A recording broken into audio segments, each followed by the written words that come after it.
Creo que esta asignatura en particular nos permite como cerrar un ciclo respecto al estudio de la Biblia. A ver, repasemos un poquito, porque nosotros, si tuviéramos que hacer un diagrama de la agrupación de los textos, no sé si yo les he comentado al curso que el ser humano para aprender cosas nuevas usa de la capacidad que Dios nos ha dado, que se llama, que se le denomina técnicamente la inteligencia. Y la inteligencia tiene que ver con la capacidad de recibir información, pero, pero el método científico que se ha desarrollado a través de la humanidad, de las distintas épocas que ha vivido la humanidad hasta nuestros días, llega a una conclusión que para que el ser humano pueda adquirir un nuevo conocimiento, eh, usando su inteligencia, esa capacidad natural que Dios le da, eh, requerimos la información organizarla. Primero, organizarla, clasificarla. Y luego de clasificarla y organizarla, podemos estudiarla por partes separadas. Y en esa línea del pensamiento, digamos, de este método, que es una de las bases del método científico, es que el estudio sistemático de la Biblia, los textos se organizan para efectos de estudio, para efectos de comprensión al momento de estudiar el texto bíblico. Los textos no se organizan y se definen de una determinada manera para complicarle la vida a la gente. Al revés, es para simplificarnos su comprensión. Se agrupa y se clasifican los textos de forma temática para poder hacerlo más factible su comprensión. Entonces, si nosotros miramos, el Nuevo Testamento está formado por 27 libros. Y el Nuevo Testamento, ¿cómo lo podemos clasificar o cómo lo clasificamos para efectos de estudio? ¿Cómo agrupamos los 27 libros del Nuevo Testamento? Alguien que me ayude, a ver, ¿cómo organizamos el Nuevo Testamento para efectos de estudio? En evangelios, Ya, cartas, son cuatro evangelios, ¿cierto? sí, Ya, perfecto. Primera gran clasificación, los evangelios. Los evangelios. Ok, estoy anotando. Luego, eh, cartas o epístolas, mm, ¿no? hay un género específico que está ahí entre medio, que se estudia casi solo. Ah, el hechos, hechos. Claro, los hechos de los apóstoles. Luego, ¿qué otra agrupación de Cartas, textos? las epístolas, Ya, pero las cartas se clasifican también, se organizan de una manera particular o más específica. mm, Están las cartas paulinas, ah, ya, diferenciadas, y cartas claro, Paulina las cartas y paulinas que son 13 y tenemos las sí, cartas cartas católicas, católicas universales o ¿no? generales, ¿cierto? General, sí. ¿Ya? Y Y realmente Apocalipsis. tenemos Apocalipsis. Entonces, ustedes en su estudio de la Biblia, el Nuevo Testamento lo han recorrido completo. Ahora, al estudiar las cartas generales, cierran el ciclo. Cierran el ciclo. Ustedes estudiaron los Evangelios, estudiaron Hechos de los Apóstoles, estudiaron las cartas Paulinas, estudiaron Apocalipsis, y hoy día están cerrando este ciclo, o estamos cerrando este ciclo de estudio de todo el Nuevo Testamento con las cartas generales. Entonces, de alguna forma, ustedes tienen hoy día una base, digamos, contextual, bastante amplio del texto bíblico.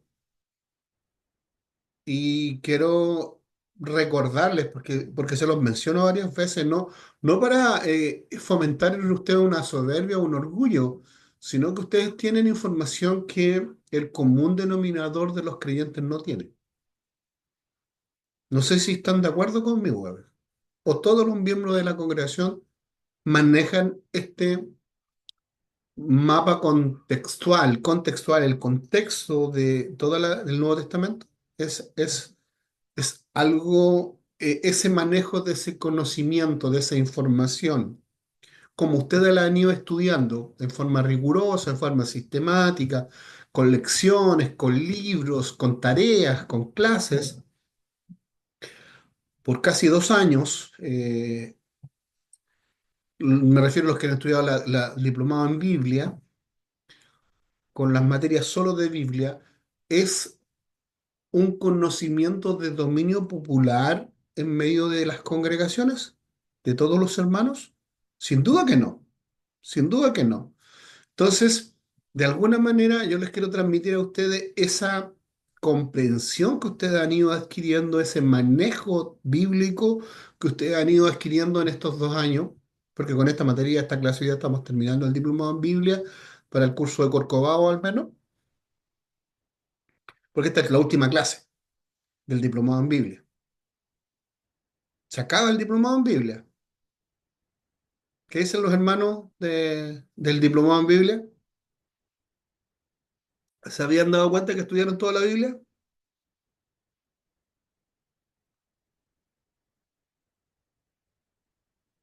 ¿Algo que opinar? Después de 2 años y algo, yo diría 2 años, 2,2 años, nos tomó estudiar toda la Biblia.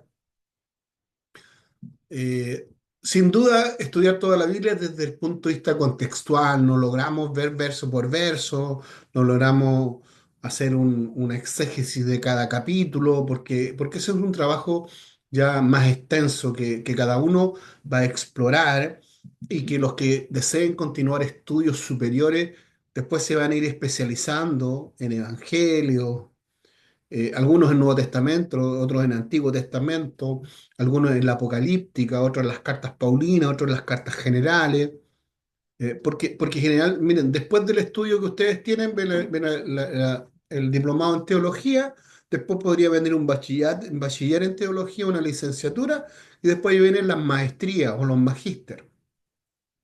Cuando uno estudia un magíster, lo va tomando con ciertas menciones, una mención en Antiguo Testamento, una mención en Nuevo Testamento, en pastoral, en teología práctica, en teología sistemática, pero vaya especializándose en alguna área del texto bíblico. Entonces, porque el abanico para poder, digamos, ir a digerir todo ese conocimiento es enorme. Entonces, el curso dura 2 años, por lo tanto, sin duda que cuando yo digo esta comprensión de toda la Biblia, ahora ya estamos cerrando el siglo con la última clase, me refiero desde esa mirada, con un contexto general, viendo el autor, los destinatarios, el contexto sociocultural, económico, de manera de que cada uno pueda entrar a leer el texto bíblico y a posicionarse dentro de los contextos en donde se escribieron estos textos. Y sin duda que vamos aprendiendo cosas o las principales teologías o doctrinas que se van planteando, aunque después cuando estudiemos, eh, digamos, el diplomado en teología, vamos a focalizarnos en los aspectos más teológicos. Hoy día estamos estudiando Biblia, ¿ok? Más que teología en este primer curso. Pero sin duda que cuando estudiamos Biblia, estudiamos también teología en paralelo. No haciendo el foco en la teología, pero sí hacemos algo de teología. Entonces, ustedes hoy día estamos cerrando este ciclo de 2 años y algo de estudio y ustedes tienen información privilegiada que les debiera permitir leer el texto bíblico de otra forma. ¿Hermana Claudia está por ahí o el hermano David le pidió que fuera a cocinarle un completo? Acá estoy, profesor. ¿Ok? Hermana Claudia, después, hoy día en la última clase, ¿ah? Yo me recuerdo de usted en la primera clase.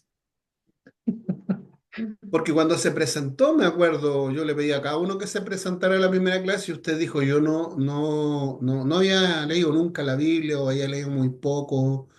Eh, Hoy día, que ya estamos después de 2 años, ¿tiene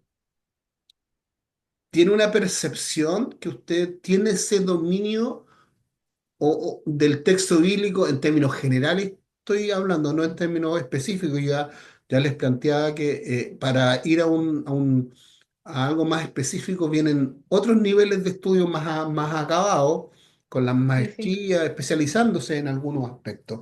Pero esta mirada gruesa, general, ¿siente usted algo o percibe que ha habido una evolución en usted respecto al primer día de clase?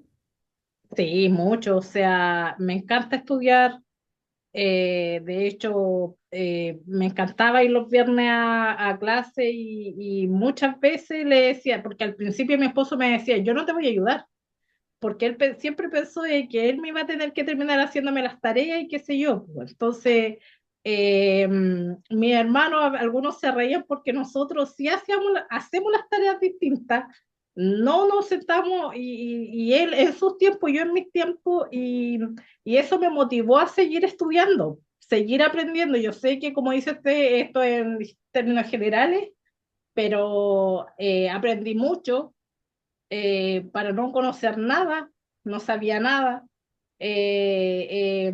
Ha sido gratificante para nosotros, profesor, y sobre todo ahora que vamos a tercero, también quiero saber cuándo ya entramos a clase, si ahora el viernes o el próximo, A ver, aprovechando. mire, antes de dar esa respuesta, yo tengo una pregunta, hermana Claudia Manovi. ¿Quién tiene mejores calificaciones?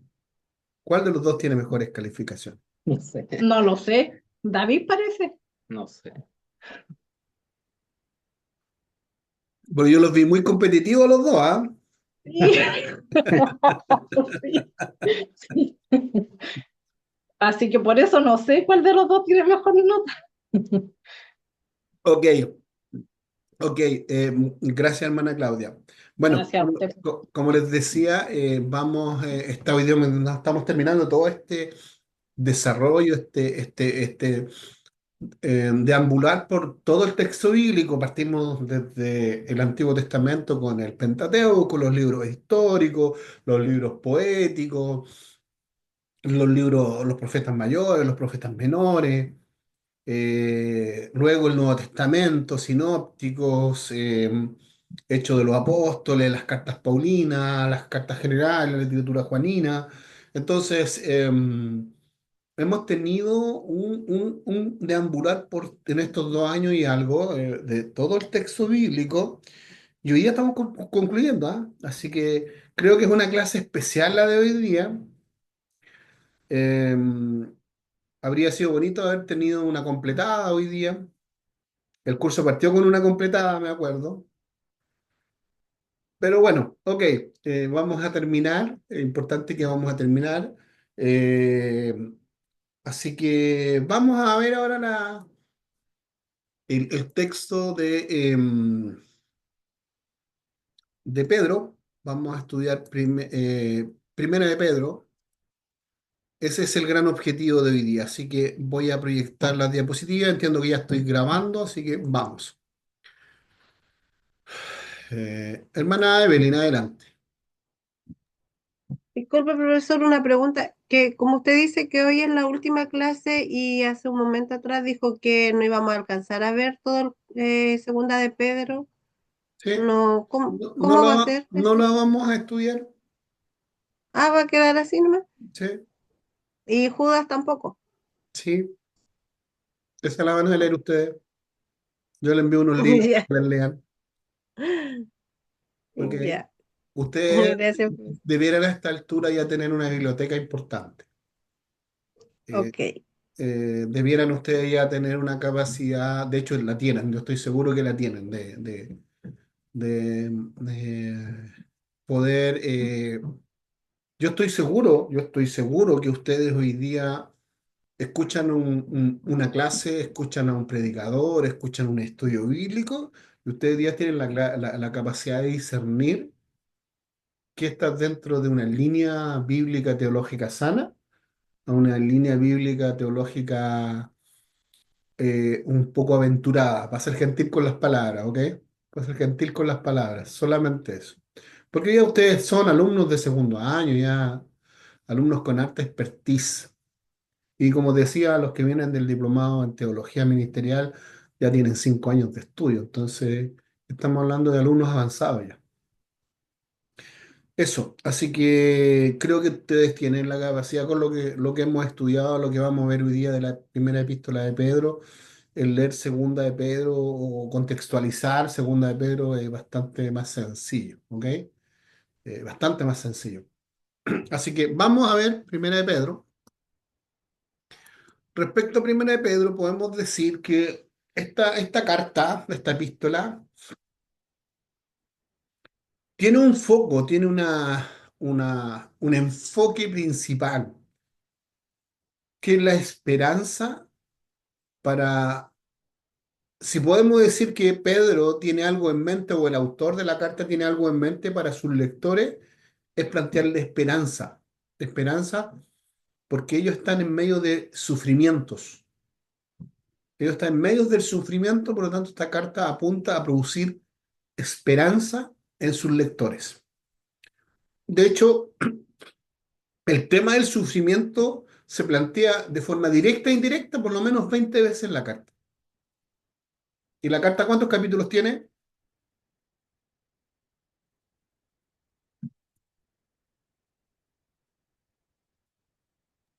5. 5 capítulos. No es una carta muy extensa, ¿cierto? No es una carta muy extensa. Y 20 veces por lo menos se menciona el tema del sufrimiento en la carta.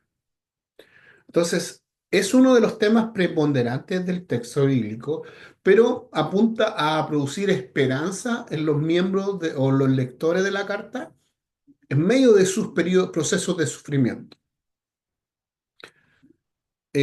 Alguien que me ayude, por ejemplo, para poder zanjar este planteamiento. Primera de Pedro, capítulo 4, verso 19. Respecto al sufrimiento, ¿qué es lo que dice? Amén. 4:19.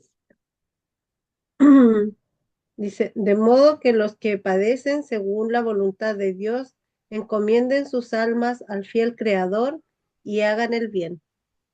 Ok, interesante, los que padecen según la voluntad de Dios, o sea, da la impresión que en medio de estos procesos de sufrimiento está Dios obrando, está Dios eh, enseñándonos, capacitándonos.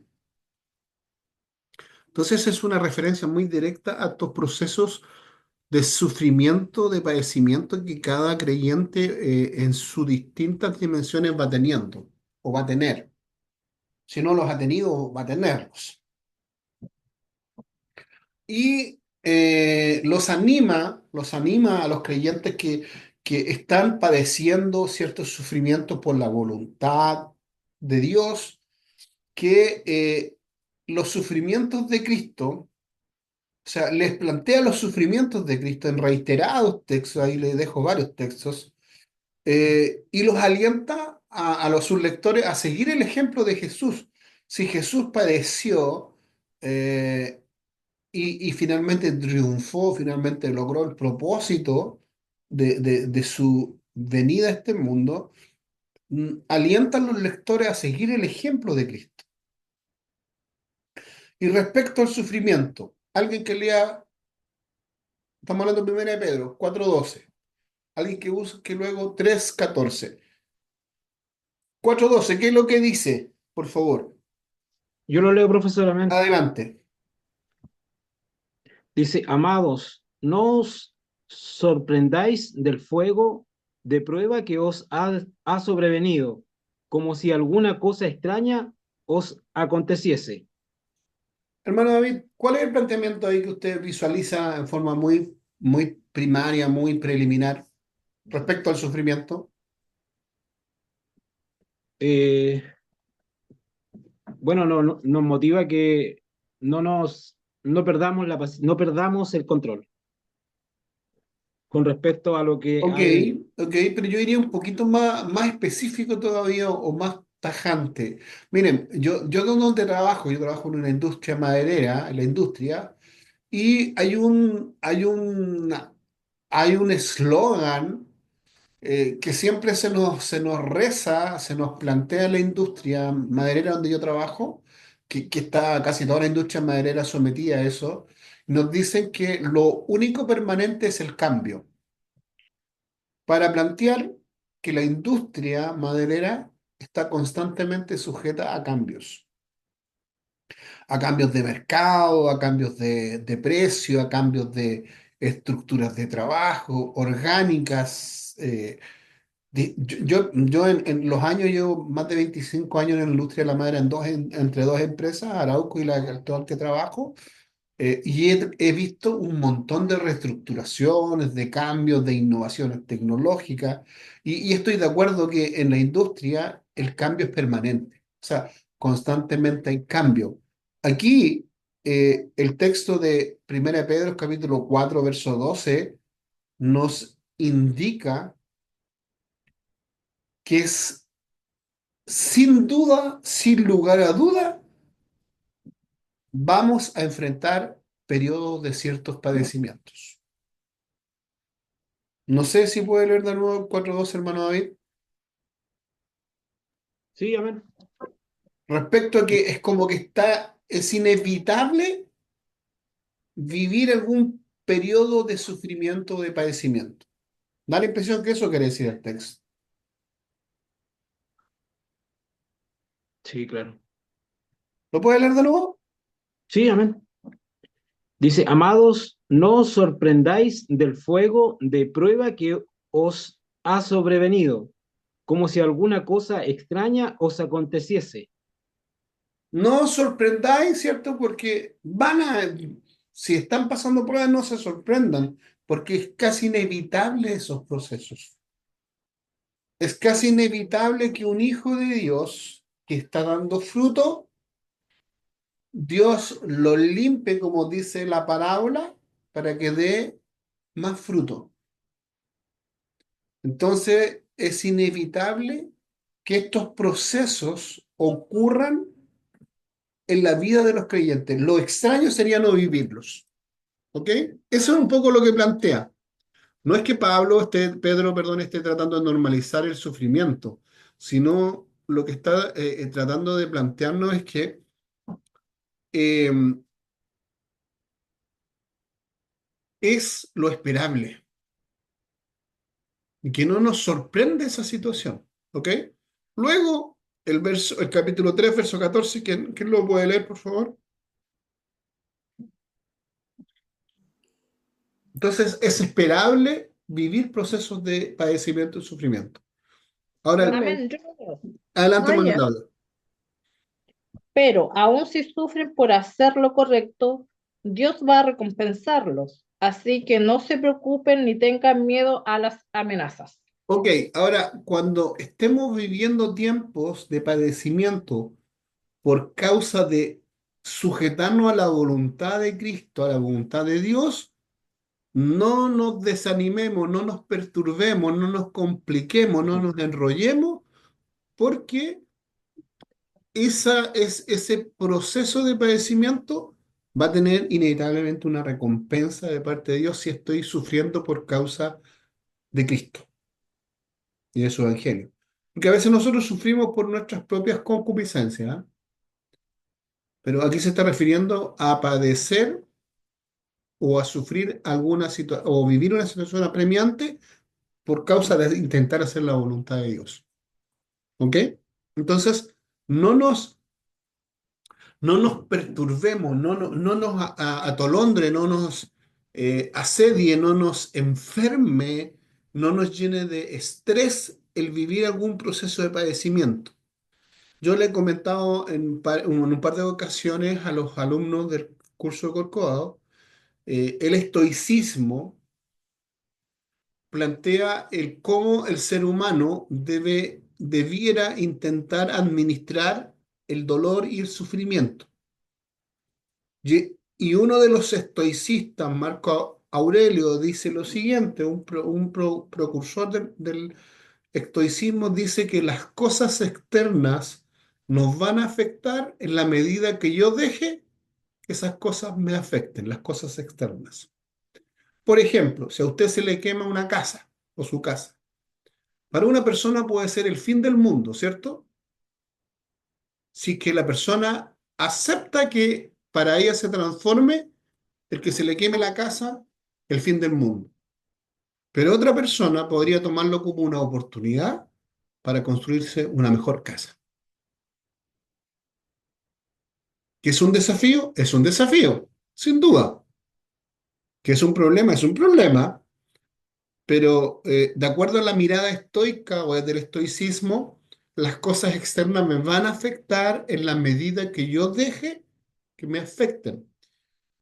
Aquí Pedro le está diciendo respecto a los hermanos a los que le está escribiendo que no se perturben, que no se asusten, que no se estresen si están viviendo padecimientos por causa de hacer la voluntad de Cristo, porque eso va a tener ciertas recompensas en el tiempo para él.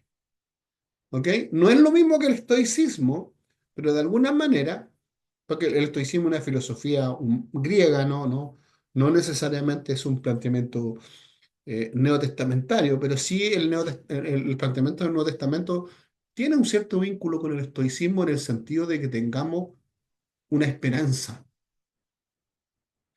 tengamos una esperanza, porque sí, claro, si yo estoy padeciendo, pero sé que ese padecimiento va a traducirse en un mayor peso de gloria para mí, voy a salir depurado de ese proceso, voy a salir mejor parado de ese proceso, no debiera, eh, no debiera descolocarme, no debiera golpearme tan fuerte ese proceso, ¿ok?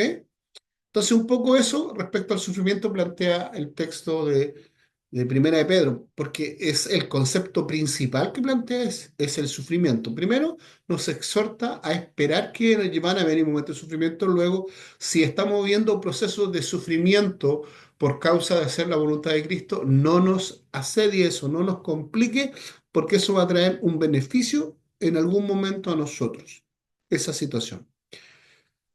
El capítulo 2 verso 23 habla de soportar pacientemente, con paciencia. Eh, aquí yo siempre vinculo estos textos con la resiliencia, la capacidad de volver a ser quien era antes de vivir un proceso traumático, un proceso difícil. No sé si han dado cuenta que las personas cuando viven procesos difíciles de su vida, tienden a cambiar y se vuelven más temerosas, se vuelven más inseguras. La resiliencia tiene que ver con volver a ser la persona que era sin temores, sin deformaciones, que era antes de vivir una experiencia traumática. Hace un tiempo atrás preparé un sermón respecto a esto y resiliencia tiene que ver con rebotar, es como volver hacia el punto original al punto de partida sin acusar un deterioro en mis principios, en mi esperanza, en mi fe. Entonces, soportar pacientemente tiene que ver con eso. Gozarse en los sufrimientos, eso es un poquito más difícil, ¿ah? El verso 13, capítulo 4, verso 13. ¿Qué dice el verso 4, el capítulo 4, verso 13, respecto a gozarse en los sufrimientos? ¿Alguien lo puede leer? Amén. Por favor, gracias, hermano Pablo. Dice, en cambio, alégrense mucho, porque estas pruebas los hacen ser partícipes con Cristo de su sufrimiento, para que tengan la inmensa alegría de ver su gloria cuando sea revelada a todo el mundo. Wow. Alguien, alguien, o sea, miren la administración que tenemos que tener del sufrimiento, de los momentos difíciles, ¿sí? Gozarse en los procesos de sufrimiento. Eh, Tiene que, de alguna manera, estos textos nos preparan para lograr nosotros administrar internamente los periodos difíciles. Y créanme que es muy necesario, porque es inevitable que vengan esos procesos, esos periodos. Van a venir en distintas etapas de nuestra vida. Entonces, aprender a administrar eso. En, Profesor, sí, adelante, hermana Giovanna. ¿le puedo hacer una pregunta? Sí, Es adelante. que lo que pasa es que algunas personas piensan que porque pasamos esos procesos, sufrimientos, dicen que estamos en pecados. Yo lo hablo en general, estamos en pecados. ¿Qué es tanto eso? La, quiero saber, Mire, porque ¿mm? cuando hay personas que pasan muchos sufrimientos, vienen cosas y más cosas que yo he visto, pero siempre lo que primero que dicen, ah, tú estás en pecado, por eso que Dios no te suelta, o por eso que el enemigo no te suelta.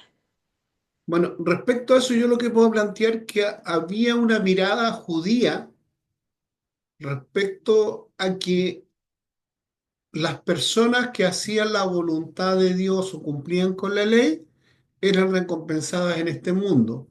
Y las personas que tenían sufrimiento, enfermedad, le iba mal en lo económico o en su desarrollo de vida familiar, económica, social, que esas personas o tenían algún grado de enfermedad, esas personas estaban en esa situación por causa de pecado. Esa era la comprensión judía. No sé si se recuerdan textos como cuando los propios discípulos le dicen a Jesús al ver a una persona enferma, le dicen, ¿quién pecó? A una persona que nació enferma. ¿Quién pecó? ¿Mm? Sí, se pregunta. ¿Cierto? Entonces, es una comprensión judía que de alguna forma nosotros, el, el, el mundo moderno y la cristiandad moderna ha heredado. Y claramente es un error. El propio Cristo les tuvo que clarificar a los discípulos que esa persona no nació enferma por causa de un pecado, sino que nació enferma porque Dios se iba a glorificar en él. No sé si se recuerdan de esos textos. Sí me Entonces, acuerdo, profesor. sí, entonces claramente eso es una falsedad, es una falacia. Dicho en términos lógicos, es una falacia eso. Sin duda que, hermanos, hay cosas en que nosotros padecemos por causa de nuestras debilidades, de nuestros errores. A ver, si una persona todos los días, después de su trabajo, llega, se come un cuarto o medio kilo de papas fritas con una Coca-Cola, ¿qué le va a pasar después de 10 años? ¿Qué creen ustedes que le va a terminar pasando a esa persona? Hermana Isabel, y ve Netflix mientras se come las papas fritas y se toma la Coca-Cola por 10 años. Ay, parece que me a mí la clase. Ya, ¿qué le va a terminar pasando a esa persona, además de engordar? ¿Qué le va a terminar pasando? Claramente se va a enfermar. ¿De qué Estómago, po. se va a enfermar? De diabetes, ¿cierto? Seguramente. Sí, sí, no De solamente ahí, diabetes. de ahí no tiene nada que ver Dios, ni el designio de la vida, ni nada. Es mi responsabilidad nomás, ¿cierto? Claro, Entonces, creo yo que profesor, en relación a la pregunta de nuestra hermana que no, me antecedía, creo que sí, hay que ampliar un poco la mirada a eso porque sí, desde chico uno escucha eso, pero yo creo que llega un minuto en que uno entiende que nuestras acciones traen consecuencias y a veces son procesos y otras veces son consecuencias de malas decisiones o de situaciones que uno en la vida va experimentando, te llevan a un crecimiento, pero porque y fui más allá con la pregunta de la hermana. Yo igual tengo un círculo de personas que uno dice, wow, esta no sale de una y se mete a otra. Y no son malas personas ni nada, pero algunas cosas vienen de parte de Dios y otras netamente son consecuencias de nuestras decisiones, muchas veces apresuradas. Y obviamente eso trae una consecuencia que hace pasar un mal momento, pero no son procesos de parte de Dios, creo yo. Esa es mi humilde opinión. ahora, en términos prácticos, Dios usa todo. Dios no ha perdido el control de nuestras vidas. Pero sí, algunas consecuencias son productos de nuestras malas decisiones. Hay que lograr despejar esas variables, ¿ah? Pero Dios tiene el control aún así. Recuerden que los efectos del pecado son por culpa de la raza humana. Pero Dios no ha perdido el control de la sociedad y la raza humana. Dios, en su misericordia, sigue teniendo el control. Y este concepto del sufrimiento que plantea Primera de Pedro me gusta, porque pareciera sencillo, pero en términos prácticos no es tan sencillo porque tiene mucho que ver con la pregunta o con el tema que estábamos hablando recién, con la pregunta de la hermana Joana y con el concepto que estábamos hablando. ¿Alguien que pueda leer el capítulo 5 verso 9 por favor? Amén. Gracias, mi hermano Pablo, nuevamente ahí ágil para leer el texto. Dice, manténganse firmes contra él y sean fuertes en su fe. Recuerden que su familia de creyentes en todo el mundo también está pasando por el mismo sufrimiento. ¿Ok? O sea, no estoy solo en esto. A veces nosotros creemos que somos los únicos que hemos vivido estas experiencias amargas. El mundo a veces se nos cierra, se nos achica. Y este concepto yo quiero planteárselo desde que tengamos, no para que sea como, a ver, voy a usar un dicho popular, no que sea el consuelo del tonto. No sé si han escuchado ese dicho, el consuelo del tonto, cuando dice, no, es que hay gente que está más mal que yo, hay gente que está peor que yo. Ese es como un dicho popular, ¿ah? No es bíblico, no estoy hablando de temas bíblicos. No que se transforme el consuelo del tonto, el que empecemos a nivelar para abajo, a eso me refiero. Pero sí tenemos que comprender que no somos a veces nos encerramos y creemos que somos los únicos que hemos vivido situaciones difíciles porque no hemos tenido a veces la confianza, las habilidades comunicacionales para ver que hay otras personas o entender que hay otras personas que han vivido situaciones similares o más dramáticas que las que yo he vivido. Y por otro lado, ese concepto también nos debiera llevar a empatizar con los demás, a empatizar con las demás personas. Cuando hay personas que están muy afectadas, muy dañadas, muy alicaídas, yo debiera intentar tener un grado de empatía también por mis propias experiencias. A mí, por ejemplo, tengo que sincerar que a mí me entristecen mucho los velatorios cuando hay un familiar cercano que parte. Porque yo experimenté la partida de un ser muy querido en mí que fue mi madre.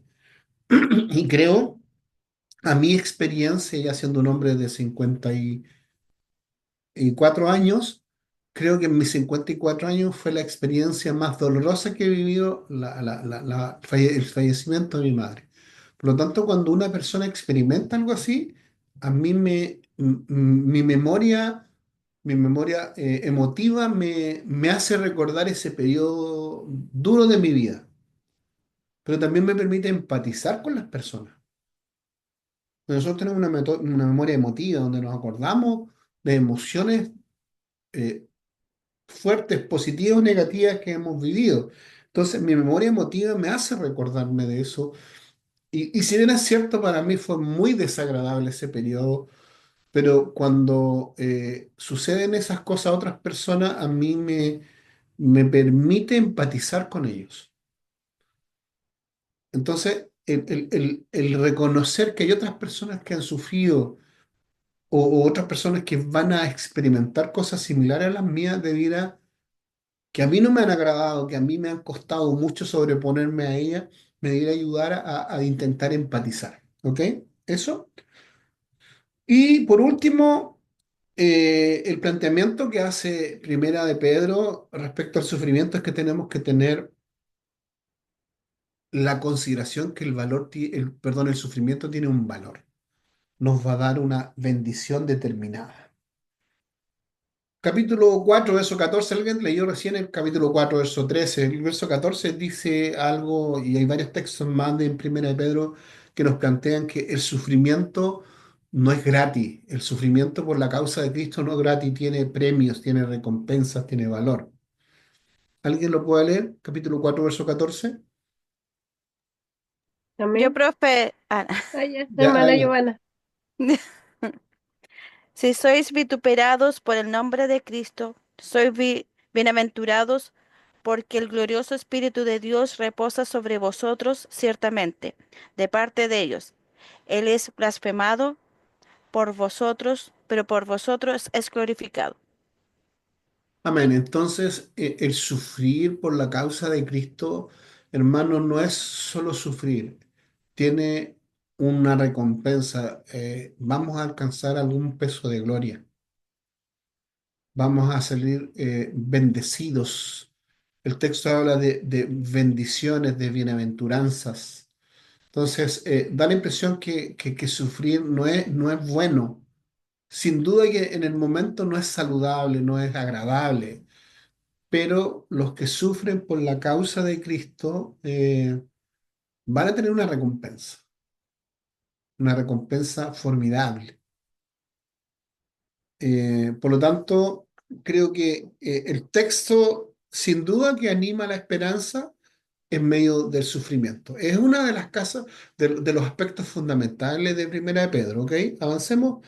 Es uno de los temas principales, lo aborda de distintas perspectivas el sufrimiento, como lo fuimos viendo. Respecto al autor, respecto al autor de Primera de Pedro, hay una mirada casi universal, muy reconocida, que este texto, Primera de Pedro, fue escrita por el apóstol Pedro. Y de hecho la iglesia primitiva lo consideró desde los primeros épocas, de los primeros siglos. ¿Se recuerdan que vimos Santiago, la clase anterior, Santiago muy cuestionado, eh, como que nadie quería canonizarlo? El caso de Primera Pedro es muy distinto. Un texto muy reconocido, muy considerado y valorado, y la autoría de Pedro está casi, casi, casi como un axioma, casi como algo absoluto. Los padres de la iglesia primitiva de los primeros siglos la consideró Paulina. Eusebio, este historiador que escribe su texto, él desde los primeros siglos la considera como una carta o un texto escrito por Pedro, y la evidencia externa que hay respecto a la autoría de Pedro, de Primera de Pedro, del apóstol Pedro de Primera de Pedro, eh, es muy antigua y muy firme. No hay grandes discrepancias en el mundo teológico y académico respecto a la autoría de Pedro. De hecho, no pude encontrar ningún escritor que dijera que la carta no es de Pedro. Aquí es complicado encontrar un detractor de que el texto sea petrino. Yo les digo texto petrino, ¿ok? Bueno, algunos escritores lo mencionan así como una literatura petrina. Eh, eso podríamos decir. Por lo tanto, la evidencia externa de la carta es amplia. Varios de los padres o muchos de los padres de la iglesia, es decir, los de la patrística, los primeros grandes hombres de Dios que escribieron en los primeros siglos, primeros 4, 5 siglos de cristiandad, la mayoría de ellos citaron parte de la carta y le atribuían la autoría a Pedro. O sea, es una carta muy citada desde los primeros siglos entre los padres de la iglesia. Eh, yo les he citado en estas cartas hemos citado varios escritores o padres de la iglesia. Yo les voy a compartir un texto bastante importante o académicamente muy robusto. Miren, yo hace un tiempo atrás me compré este libro, porque además de hacer clases, me gustan los libros, y me compré este libro, se lo voy a tratar de mostrar. Este libro se llama Patrología, de Ramón Trevijano.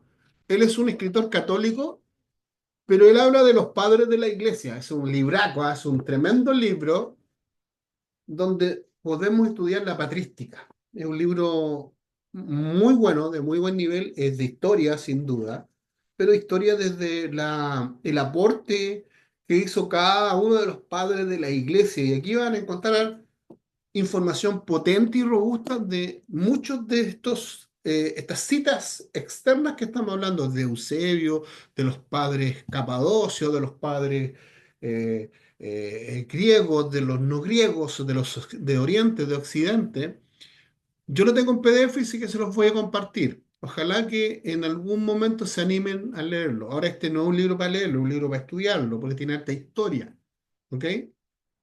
Pero se pueden potenciar ahí, ¿ok? En algún punto van a estudiar patrística, los que sigan estudios superiores, pero creo que es saludable que, ya que hemos hablado tanto de los padres de la iglesia, ustedes conozcan de la patrística. Eso. Así que ese bonus track para el que quiera en algún momento dado entretenerse, tener lecturas entretenidas, pero bastante contundentes.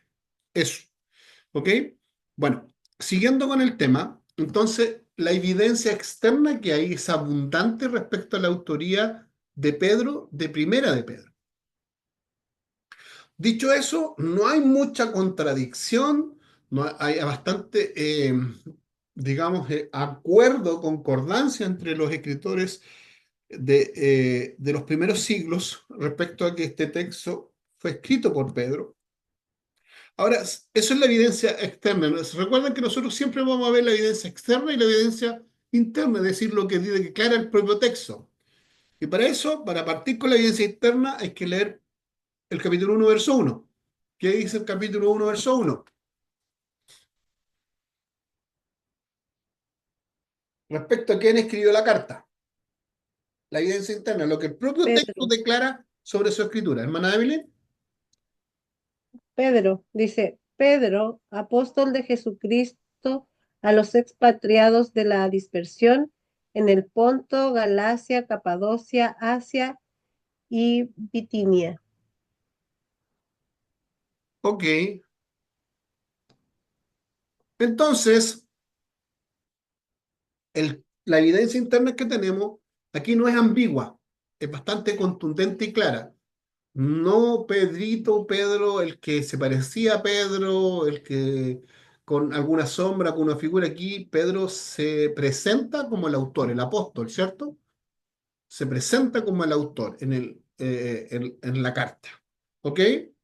Eh, también podemos considerar que en el texto,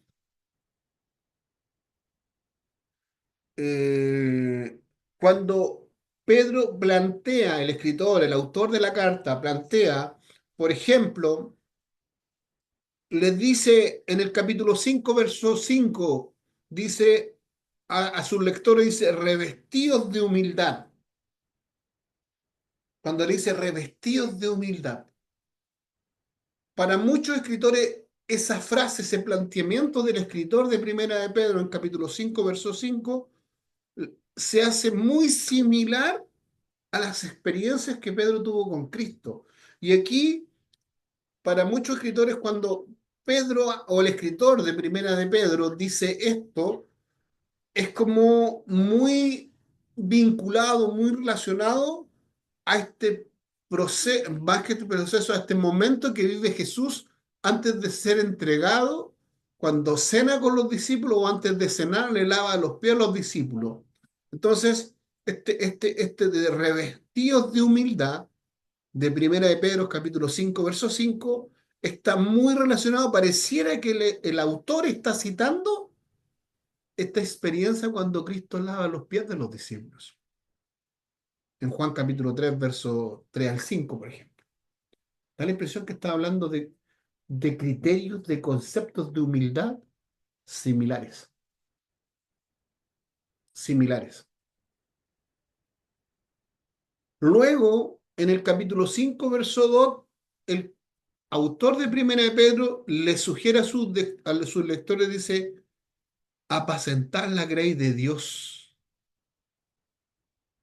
Jesús, cuando en un momento de conversación más íntima con Pedro, le pide que apaciente sus corderos, que apaciente sus ovejas. Da la impresión que el autor de Primera de Pedro, esas cosas han golpeado fuerte su corazón porque las retransmite. Miren, los que son futboleros, los que les gusta el fútbol, hablan siempre de fútbol. A los que les gusta eh, cocinar, hablan siempre de comida. A los que les gusta la Biblia, hablan siempre de Biblia, porque hay cosas que impactan el corazón de las personas. El, el autor de Primera de Pedro pareciera que está impactado por estos planteamientos de Cristo en su vida. Entonces, hay poca duda, dicen muchos escritores, que esta carta no fuera escrita por Pedro. Tanto la evidencia externa como la evidencia interna hablan o concuerdan de que lo más seguro es que esta carta fue escrita por el apóstol Pedro. Entonces hoy día yo no tengo mucho que contarles a ustedes. Es más sencillo para mí hoy día la clase. Porque siempre debatimos harto de respecto al autor. Hoy día, de hecho, yo veo sus caritas cuando les digo que a lo mejor no es el autor que ustedes siempre querían. Y veo sus rostros cómo se retuercen un poquito y los trato de sacar de ese shock que se les produce la clase. Hoy día no es el caso. Hoy día, respecto a Primera de Pedro, no hay mucho que decir. O sea, sí hay harto que decir, pero respecto al autor hay como una concordancia, hay como una línea más digamos, categórica respecto a la autoría de Primera de Pedro. ¿Ok? Tanto la evidencia externa como la interna nos lleva a concluir que no hay mucha duda, o no hay duda prácticamente, que la carta Primera de Pedro fue escrita por el apóstol Pedro. ¿Ok? Avancemos entonces. Eso primero que nada. Luego podemos decir, para hacer un poquito una biografía de Pedro, ¿ah? Pedro es uno de los primeros discípulos de Cristo, uno de los primeros que Cristo llama como discípulo.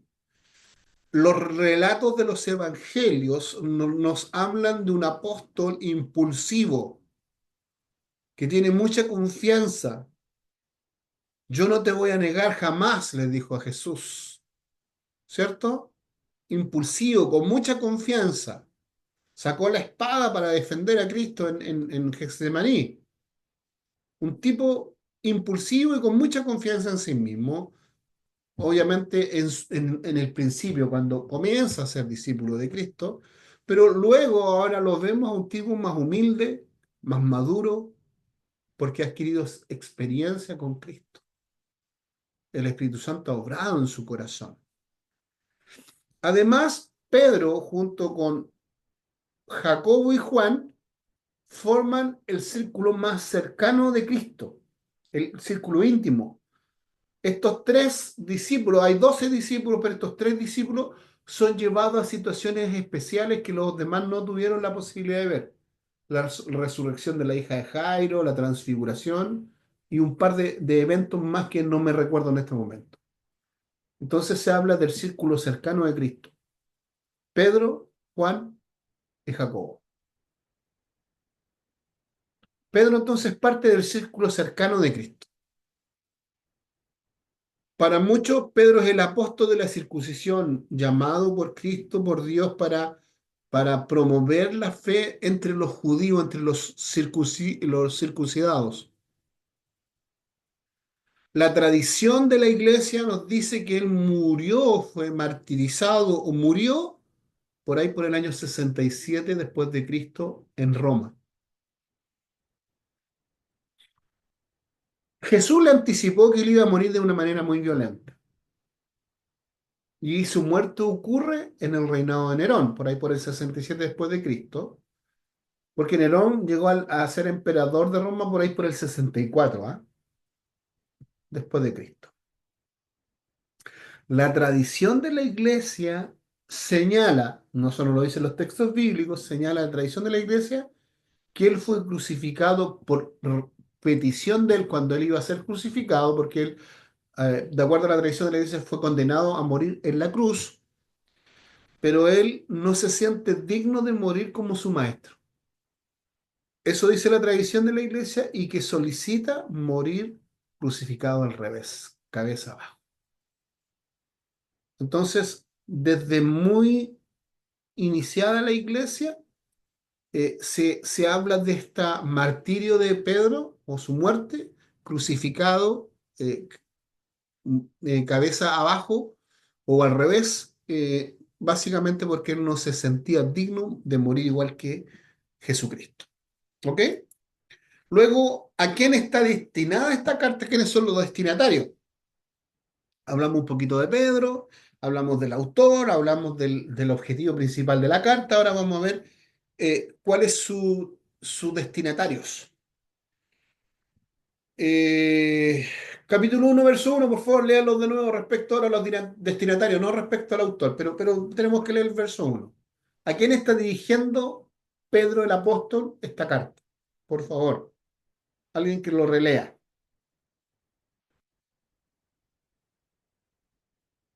Hermano David, ¿lo puede releer usted, por favor? Se lo Sí, agradecería.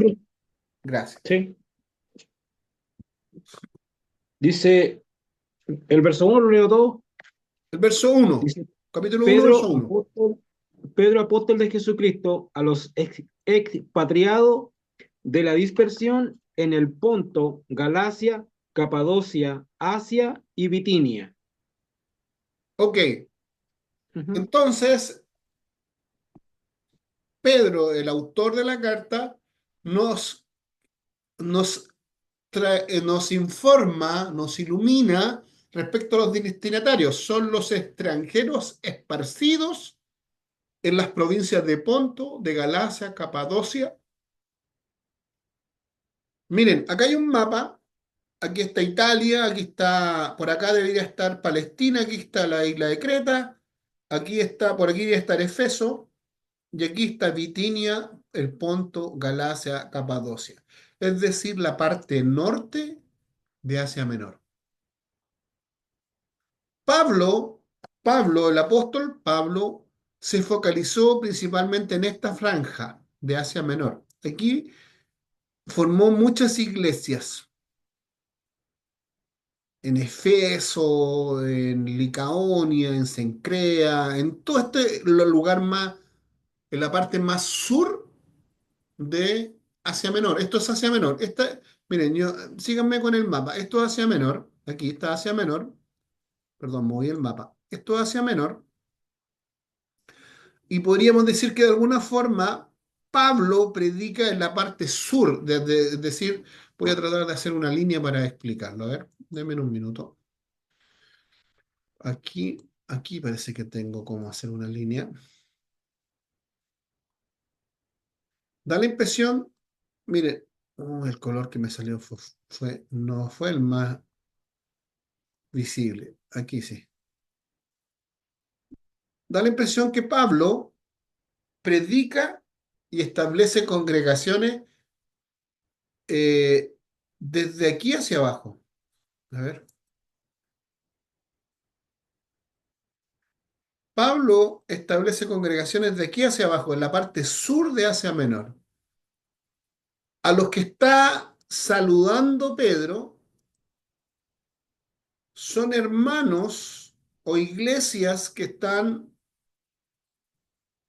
en este sector, de aquí hacia arriba. Estamos hablando de Capadocia, Galacia, Bitinia, el Ponto. Estas provincias. Entonces, ok, se está hablando de extranjeros que se han establecido en estas provincias, el Ponto, Galacia, Capadocia, Bitinia, y el apóstol Pedro se refiere a ellos como elegidos. Al plantearlos como elegidos está hablando que son hermanos cristianos. Santiago hace una referencia similar. Él dice Santiago, su carta de Santiago, la que estudiamos en la clase pasada, plantea que él escribe a las 12 tribus que están esparcidas, es decir, él especifica que son las 12 tribus que están en, digamos, en el exilio. Eh, Y al Santiago decir que está escribiendo a las 12 tribus que están esparcidas en el exilio, está planteando que está escribiendo a cristianos de origen judío, porque él dice 12 tribus. En cambio, Pedro, en su carta, dice a los extranjeros esparcidos. A diferencia que Santiago dice a las 12 tribus que están esparcidos. Pedro dice a los extranjeros esparcidos. Por lo tanto, hermano Pablo, si Santiago cuando dice a las 12 tribus que están esparcidas, se está refiriendo a judíos cristianos. Cuando Pedro dice en 1 de Pedro a los extranjeros esparcidos y son elegidos, ¿a quiénes se estará refiriendo, hermano Pablo? ¿Cree usted? Da luces que son cristianos, pero gentiles, Sin duda. que no son judíos o no han sido judaizados al menos. No son judíos, son cristianos de origen gentil, o no judíos. Entonces esta carta está orientada a cristianos de origen no judío, principalmente. Entonces, eran extranjeros esparcidos, es decir, extranjeros que eran peregrinos. Y ahí hace un vínculo con la experiencia de la iglesia gentil que somos nosotros, ¿cierto? Planteándonos, porque nosotros siempre hemos tenido una comprensión que en esta vida nosotros somos peregrinos, que este es el peregrinar nuestro, que nuestra ciudadanía está en el cielo, ¿cierto? Donde está Cristo. Ahí está nuestra ciudadanía, donde esté Cristo, porque Él es el rey de nuestro reino. Nosotros somos ciudadanos del reino de Cristo. Entonces, ese concepto de extranjero y peregrino en la tierra es un concepto muy angélico, muy del Nuevo Testamento, que nosotros hemos hecho nuestro, la iglesia moderna. Eh, Por otro lado, las provincias que nombra el Ponto, Galacia, Capadocia, Bitinia, nombradas en este verso 1, son todas provincias romanas. Por lo tanto, da la impresión que la epístola primera de Pedro está orientada a cristianos gentiles que viven en provincias de Asia Menor romanas. ¿Ok? Romanos que viven en Asia Menor. De hecho, específicamente romanos más que griegos.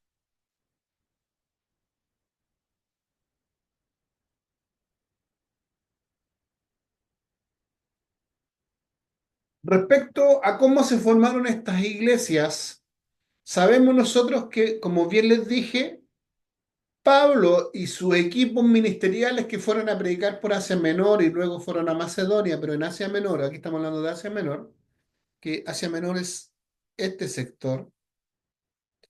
Pablo predicó y estableció iglesias en la parte más sur de Asia Menor, ¿cierto? Fundó iglesia en alguna parte de Galacia, pero más en la parte sur. Pero las iglesias que están en el Ponto, en Capadocia, en Bitinia, no tenemos registros que Pablo las haya fundado.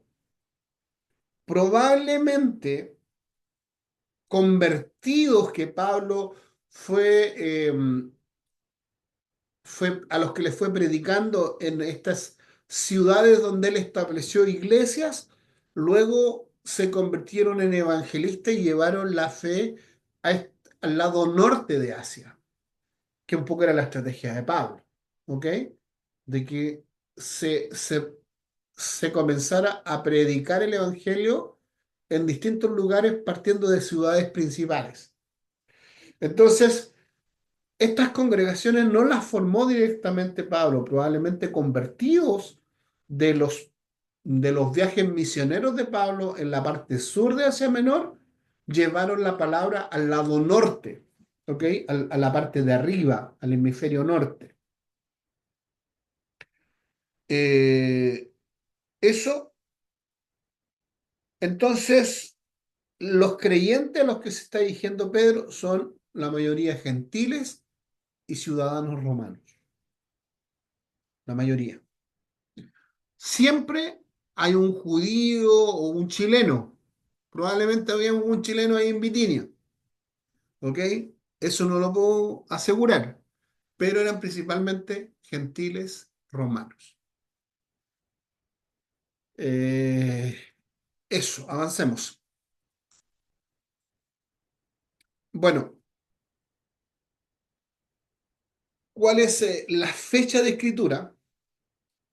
Respecto a la fecha de escritura, la misma carta no nos revela cuándo eh, fue escrita.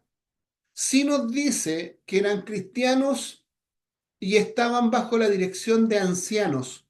Alguien que lea el capítulo 5 verso 1, por favor. La estructura que tenían estas iglesias en el Ponto, en Bitinia, en Galacia, en la parte norte de Asia Menor. Capítulo 5 verso 1. Yo lo leo, profesor. Gracias. Dice, ruego a los ancianos que están entre vosotros, yo anciano también con ellos, y testigo de los padecimientos de Cristo, que soy también participante de la gloria que será revelada. Entonces, habían dentro de la iglesia ancianos que dirigían las congregaciones. Esa era la estructura jerárquica que había, o la estructura de iglesia que había. Una iglesia más de administración más, no tan jerarquizada, no con una cabeza única, sino que los ancianos dirigían la iglesia. ¿Ok? Eso es lo que da a entender el texto.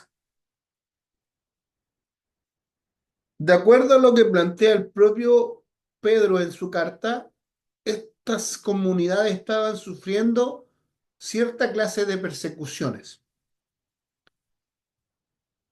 Es lo que plantean, están bajo ciertos padecimientos. O sea, hay algunas persecuciones. Ahora, los textos no indican que estén siendo martirizados, llevando prisioneros, o que les hagan demandas de adorar al emperador. Probablemente, concluyen algunos analistas por los textos, por los tipos de padecimientos a los que le anima que se sobrepongan el autor de Primera de Pedro, es que probablemente los hermanos de estas congregaciones cristianos, ciudadanos romanos del Imperio Romano, están siendo ridiculizados porque ellos no se abstienen de ir a fiestas, de tener prácticas licenciosas muy masivas en estos contextos paganos. Quizás son cuestionados su lealtad al emperador porque no queman incienso al emperador. eh, y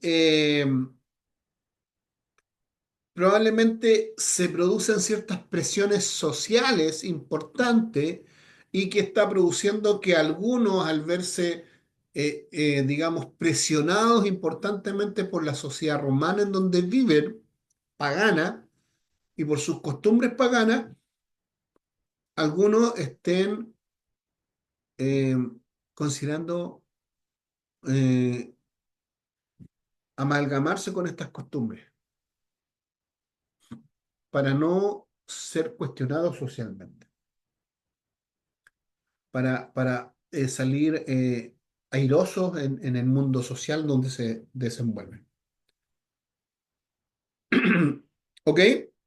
Ahora, un escritor, Clark Thyssen, un experto en Nuevo Testamento, un teólogo experto en Nuevo Testamento, el doctor Carl Thyssen, dice lo siguiente, leo textual. Voy a leer textual lo que él comenta respecto a Primera de Pedro. Dice, la epístola, se refiere a Primera de Pedro, demuestra relación con Santiago, con Primera de Tesalonicenses y Romanos, y también con los Colosenses, Efesios y Filipenses, con Colosenses 3:22, con Primera de Pedro 2:18, Efesios 1 al 1 al 3, y da una serie de referencias. Él dice, él ve que hay relación entre Primera de Pedro con cartas paulinas, porque todos los textos que le acabo de mencionar son textos paulinos, y de hecho él evidencia, este teólogo, expertos del Nuevo Testamento evidencian que Primera de Pedro está relacionada con textos paulinos escritos en el periodo en que Pablo, perdón, estuvo en la cárcel, en el primer presidio.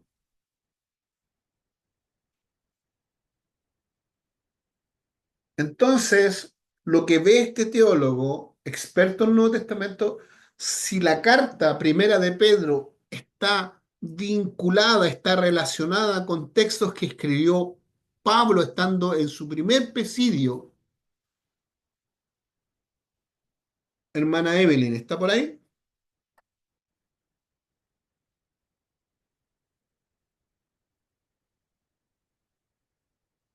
Ok, avancemos. Hermana Isabel, ¿está por ahí?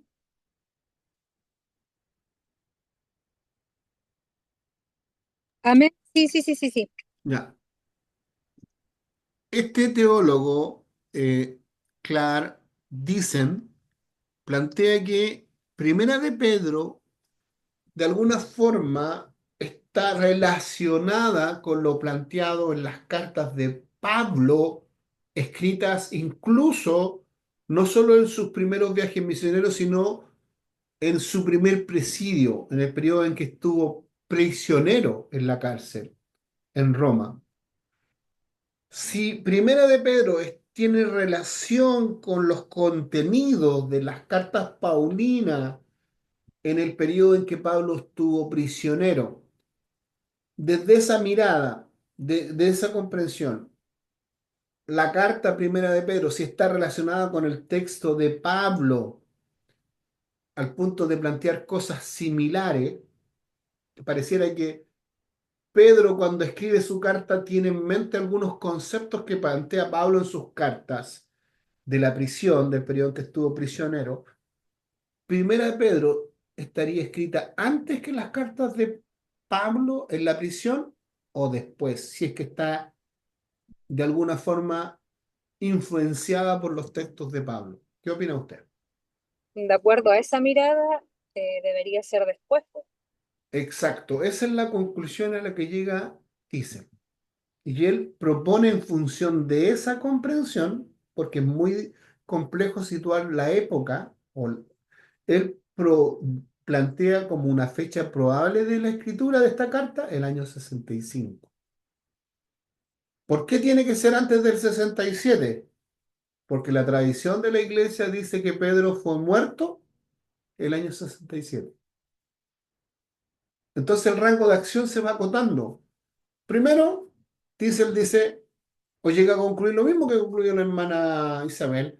Si hay una influencia de los textos de Pablo en Primera de Pedro, o se relaciona, es porque ya estaban circulando las cartas de Pablo, perdón. Por lo tanto, Pedro la tiene que haber escrito cuando él ya las leyó esas cartas, ¿cierto? Y luego Pedro además murió el año 67 después de Cristo. Entonces el rango de acción son 2 o 3 años.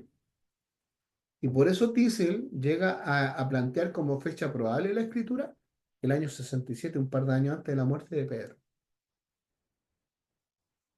Por otro lado, el capítulo 5, verso 13, alguien que lo lea, por favor, hace referencia a una Babilonia. En su despedida, en su saludo de despedida, el autor de Primera de Pedro menciona una Babilonia. Alguien que lo lea, por favor, capítulo 5, verso 13. Verso 13, profesor. Sí, Ya. La iglesia que está en Babilonia elegida juntamente con vosotros y Marcos, mi hijo, os saludan.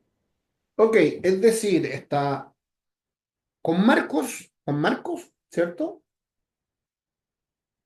Con él, y además está rodeado de una congregación que él la denomina como Babilonia. La mayoría de los escritores consideran que Pedro está simbólicamente aquí cuando dice Babilonia, referenciando a la iglesia cristiana de Roma. Por lo tanto, lo más probable es que Pedro escribe esta carta por ahí por el año 65, estando desde Roma. probablemente ya sí tomando un rol protagónico en la iglesia de Roma, la iglesia cristiana de Roma. Alguno de los padres o tradición de la iglesia plantea que Pedro estuvo en la ciudad de Roma y que dirigió la iglesia por un periodo importante. No hay registros históricos concluyentes respecto a eso, eh, por lo menos que Pedro haya estado tempranamente en la iglesia de Roma, sino que Pedro probablemente estuvo en Roma, participó, tuvo vínculos importantes de liderazgo y de influencia en la iglesia de Roma, pero después de que Pablo fue liberado de su primer presidio, probablemente, o sea, los últimos años de vida de Pedro. Entonces, lo más probable es que la carta fue escrita desde Roma por Pedro, por ahí por el año 65 después de Cristo. ¿Dudas, preguntas respecto a esto? Hermanos, hermanas, ¿no? Sí, entonces avanzamos. Me quedan un par de diapositivas, vamos a terminar la clase. ¿Ok? ¿Cuál es el propósito y el plan de escribir esta carta? Silvano, quien le ayuda a escribir esta carta, capítulo 5, verso 12, por favor, alguien que lo lea. El verso 12, el capítulo 5. Amén. Amén. Ah, maravilla. Hermana Evelyn, Dice, por favor, léalo. por, dice, por conducto de Silvano, a quien tengo por hermano fiel, os he escrito brevemente, amonestándoos y testificando que esta es la verdadera gracia de Dios en la cual estáis. Hermana Evelyn, Amén. ¿qué hizo Silvano ahí? ¿Qué aporte tuvo en la carta primera de Pedro? De acuerdo a este texto. Eh, que acompañaba a Pedro, Lea de nuevo el texto, por favor. dice, por conducto de Silvano, a quien tengo por hermano fiel, os he escrito brevemente amonestándoos y testificando Ya. que esta es la verdadera gracia de Dios en la cual estáis. Respecto a la escritura, la confección de la carta, dice por medio de Silvano. ¿Qué más Eh, dice? a quien tengo por hermano fiel. Os he escrito Ya. brevemente. Por medio de Silvano o es escrito. ¿Sí? Ujú, ¿Quién escribió la carta? Silvano, Sin duda. Pedro A ver, o Silvano. ¿qué dice el texto? Silvano, ¿Qué dice el aquí texto? dice, por ¿Cómo escribió conducto la de carta Pedro? Silvano, ¿Con qué medio se escribió la carta? ¿Por qué medio se escribió Pedro la carta? ¿Qué dice el texto? El verso por 2. medio de Silvano. O sea, Silvano fue un instrumento para escribir la carta. Mm, ¿Sí? ¿Estamos todos de acuerdo? Acepto contrapartidas. Ya, respecto a eso, yo quiero mencionar o recordar un tema que yo siempre menciono en las cartas paulinas, o por lo menos cuando estudiamos el género cartas. En los tiempos de Jesús y antes de eso, existían dos niveles, por lo menos, de gente que ayudaba a un escritor de la carta. Y aquí quiero diferenciar quién ejecuta la escritura respecto al autor intelectual, al ideólogo, a quien es dueño de la idea. Aquí el ideólogo es Pedro, el autor, ¿cierto? El ideólogo. Pero claramente quien escribe es, hermana Evelyn, ¿quién es el que escribe? Silvano. Sí. Ya, respecto a quien escribe, en la época del Nuevo Testamento existían dos niveles, estaban los escribas y los amanuenses. El escriba era alguien que escribía textual lo que le dictaba al autor de la carta. escribía tal textual. Era un escribano que le dictaban y él escribía lo que le dictaban. ¿Ok? Eso hacía un escriba. Pero también existían los amanuenses. Y los amanuenses, ellos tenían un rango de acción más grande al momento de transcribir la idea de un autor. El amanuense redactaba la idea que le transmitía el autor, pero estaba mezclada con la idea del autor, la redacción del amanuense. Entonces el amanuense tenía un rango de acción más amplio. Hermana Evelyn, ¿se logra percibir esa diferencia entre uno y otro, entre el escriba y el amanuense, respecto a lo que estoy mencionando? Sí, profesor. Ok, respecto al amanuense, si bien es cierto, las ideas siguen siendo las del autor, pero el amanuense incluye su vocabulario y su redacción. O podría incluir su vocabulario, su forma de escribir, ¿cierto? Su Ujú. estilo de escritura, pero las ideas son las del autor que le está, digamos, redactando las ideas, planteando las ideas, Profesor, ¿sí? eso es algo como parecido, o sea, pudo haberse dado eso con una de las cartas de Pablo. Sí, siempre. Sí. De hecho, pareciera que Juan Marco es el amanuense de Pedro en segunda de Pedro. Mm, Y en primera de Pedro es Silvano. Algunos escritores llegan a considerar que Silvano es el amanuense. Es decir, Pedro le contaba la idea y quien redactaba la idea era Silvano. es Silvano. Eso podría explicar temas de estilo, de vocabulario.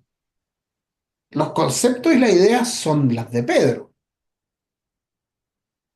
Claro. Como la revelación la tenía Pedro. claro, pero él usa instrumentos para escribir. Y aquí claramente él dice que la escribió por medio de Silvano. Y como les decía, algunos escritores, en función de eso, analistas del Nuevo Testamento, llegan a considerar que Silvano pudo haber sido no solo quien llevó la carta, sino el amanuense de Pedro. Y el amanuense no solo escribe lo que se le dicta, sino que el amanuense redacta. ¿Ok? Sin duda que esta comprensión es más de una sala de clase, más académica. A los hermanos en términos generales, plantearle estas ideas podría generarle algún conflicto interno. ¿Ok? ¿Sí? No digo que le ocultemos la información a la gente, pero hay informaciones que necesitan ser explicadas como la estamos comentando ahora. Yo sé que al curso de Corcovado más de alguna vez le planteé estos conceptos. No creo que les sorprenda tanto ya a esta altura. Hermana Evelyn, eh, ¿cómo queda con Profesor. esta conversación, con esta apertura? Aclaración. ¿Sí? La verdad es que no recuerdo bien en qué ramo o qué profesor nos había hecho más o menos esta aclaración. Ok, perfecto. O sea, Igual, la diferencia entre escribano y amanuense. perfecto. Entonces el concepto era ya digerido anticipadamente. Sí, era Perfecto. necesario refrescarlo porque a veces uno tiende igual a confundir uno del otro, pero no, si me queda bien claro. Ok. Entonces, Silvano, Profesor, sí, adelante. disculpe, a mí se me apagó el computador, por eso no lo escuché lo que dijo. Lo que llegamos a plantear es que lo más probable, llegan a concluir algunos analistas o escritores, comentaristas bíblicos, que Silvano fue el amanuense de Pedro para escribir Primera de Pedro. Y que el amanuense, a diferencia de los escribas, tenían un rango de acción mayor en la escritura. Los amanuenses hacían la redacción. El autor le contaba la idea, pero quien redactaba la idea en el texto era el amanuense. Entonces, el amanuense tenía un rango de acción mayor que un escribano, porque un escriba copiaba lo que escribía, lo que le dictaban, era un dictado, ¿ok? El amanuense no le dictaban, le iban contando las historias o la idea principal y él la redactaba, ¿ok? Entonces se cree o se estima que probablemente Silvano sea el instrumento que utiliza Pedro para escribir Primera de Pedro, como amanuense, ¿ok? Eso. Entonces Pedro escribe a los hermanos que están en Capadocia, en Bitinia, en el Ponto, principalmente para alentarlos, para fortificarlos, porque ellos están pasando pruebas, periodos difíciles. Entonces él le escribe con ese propósito. Por lo tanto, si yo necesito un mensaje, necesito animar a alguien que está padeciendo, Primera de Pedro es un texto muy apropiado para eso. Si yo tengo que ir a hablarle a un hermano o motivar a un hermano que está en sufrimiento, no voy a ir a hablarle de Apocalipsis, capítulo 7, los juicios, las copas y todas esas cosas, porque ese hermano va a terminar más hundido. Pero Primera de Pedro sí es muy apropiado para eso. ¿Ok? Porque es el enfoque, es el propósito, es el plan de Pedro al escribirle a los hermanos que están en estas provincias. ¿Ok? Entonces, los hermanos que están allá, los creyentes que están ahí, que son de origen principalmente romano, gentiles, necesitaban saber respecto a sus procesos de padecimiento que estaban viviendo, porque cuando uno vive procesos de padecimiento, hermano, uno se vuelve vulnerable y pierde la autoestima, ¿cierto? Y empieza a pensar que es un pecador, que es un trapo sucio, que soy una inmundicia, que no valgo nada. No sé si a usted le ha pasado eso por su cabecita alguna vez. Bueno, yo reprendo ese espíritu, ¿ah? Enseguida. Volvamos a la clase. Respecto a, a la relación entre Pedro y Pablo, nosotros sabemos que Pablo reprende duramente a Pedro en Galacia. Por lo menos en los textos de Gálatas lo menciona. No es necesariamente en Galacia, sino en el texto de Gálatas, en la carta de Pablo a los Gálatas, Pablo nos cuenta que se vio obligado a reprender duramente a Pedro porque Pedro se comportaba de una manera cuando estaban con los hermanos gentiles y cuando llegó visita de Jerusalén, hermanos de la iglesia de Jerusalén, Pedro dejó de comportarse como lo hacía antes. Y Pablo lo reprende públicamente y duramente a Pedro. Entonces, ahora Pedro le escribe a los hermanos que están en estos lugares, a estos hermanos no judíos. Por lo tanto, para muchos escritores, Pedro y Pablo zanjaron esta diferencia en el tiempo. Porque Pedro le escribe a los hermanos no judíos aquí. Entonces, la controversia que había entre ellos dos respecto a los cristianos no judíos eh, está resuelta. De hecho, Pedro se refiere a Pablo como nuestro amado hermano, en segunda de Pedro, capítulo 3 verso 15 al 16. Alguien que lea ese texto, por favor, segunda de Pedro, capítulo 3 verso 15 al 16. La presentación, la valoración que hace Pedro del apóstol Pablo, del ministerio del apóstol Pablo. Entonces da la impresión que las diferencias que hubo o que pudo existir entre Pablo y Pedro en un momento luego se zanja, se resuelve. ¿Alguien podría leer ese texto? Segunda de Pedro, capítulo 3 verso 15 al 16. Segunda de Pedro, capítulo 3 15 al 16. Amén. Por favor, hermano Pablo. Debía ser Dice, Pablo quien lo leyera, sí, sin duda. Porque aquí la diferencia está entre Pablo y Pedro. Sí, está muy bien eso. Muy ad hoc. dice, y recuerden que la paciencia de nuestro Señor da tiempo para que la gente sea salva.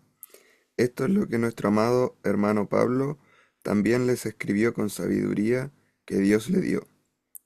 Al tratar estos temas en todas sus cartas, algunos de sus comentarios son difíciles de entender, y los que son ignorantes e inestables han tergiversado sus cartas para que signifiquen algo muy diferente, así como lo hacen con otras partes de la escritura. Esto resultará en su propia destrucción. Ok, Amén. entonces Pedro aquí, indistintamente de los conceptos teológicos que plantea, Pedro aquí hace una referencia a Pablo, al ministerio de Pablo como nuestro amado hermano.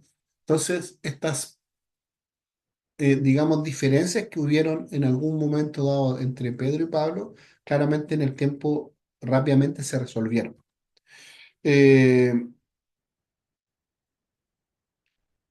Muchos de los cristianos del primer siglo habían iniciado, habían comenzado a pensar que Pablo y Pedro seguían en disputa y que tenían miradas distintas de la fe, muy distintas de la fe.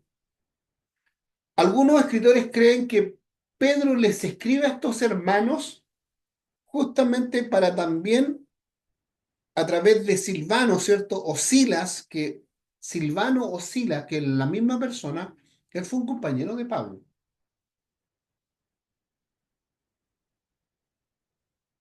Y él es quien lleva la carta, además, para derribar el mito que ellos todavía estaban en desacuerdo teológico o de la comprensión de la fe. Entonces, probablemente hay algo de eso.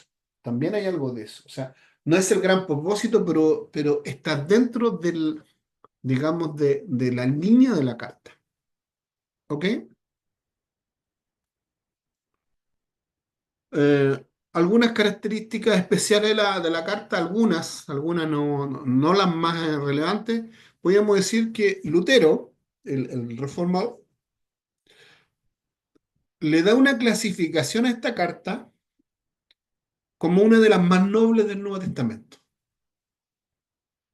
Lutero dice que esta carta despliega una riqueza en pensamientos, en dignidad, en fervor, en humildad y en amor. Es una carta muy práctica, muy de un evangelio práctico. Pensamientos ricos, dignidad humana, fervor a Dios, humildad, amor, promueven tiene esos elementos en forma muy abundante y que refleja una esperanza muy firme. Ya vimos que uno de los temas centrales es los sufrimientos y sobre su sufrimiento el empuje, el ánimo a tener esperanza, mirando la venida de Cristo, expectantes por la venida de Cristo.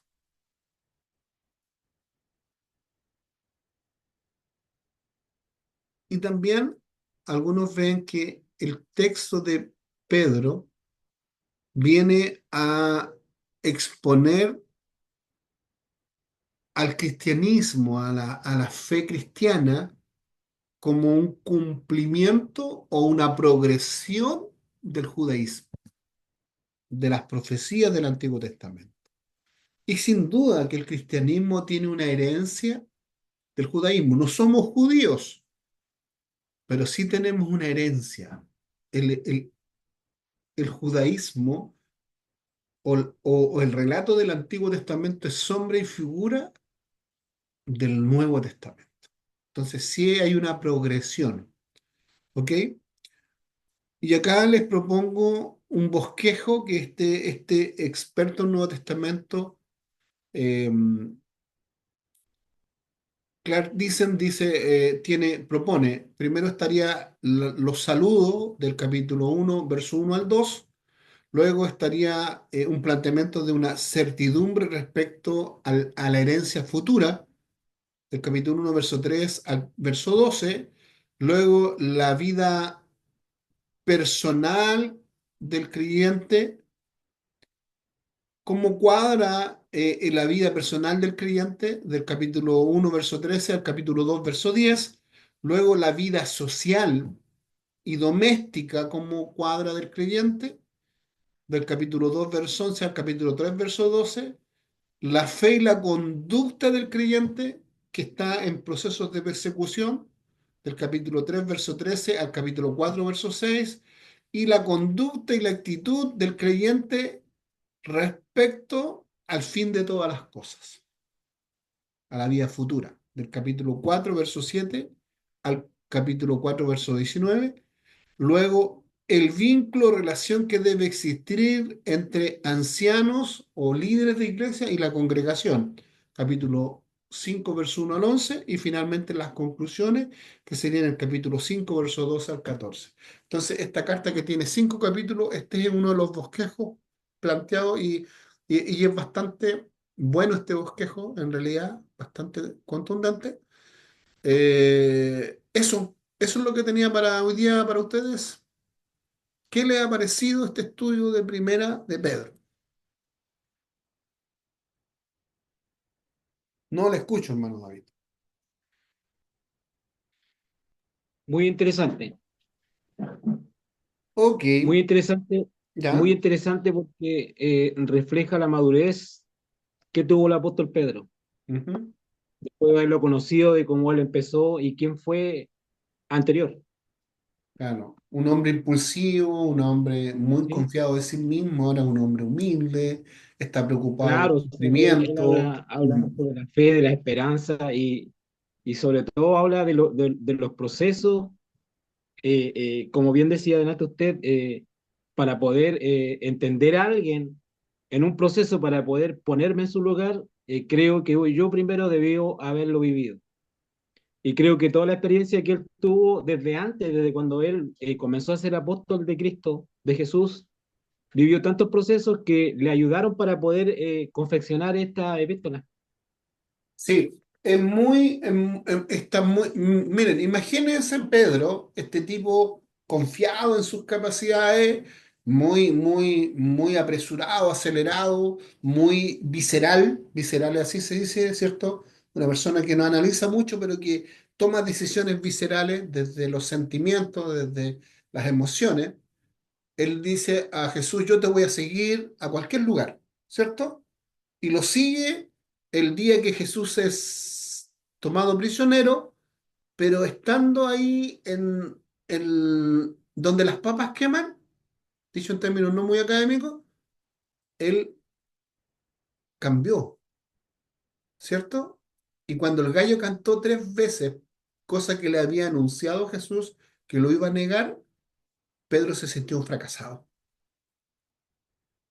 Entonces Pedro experimentó el sentirse un fracasado, alguien que no da el ancho.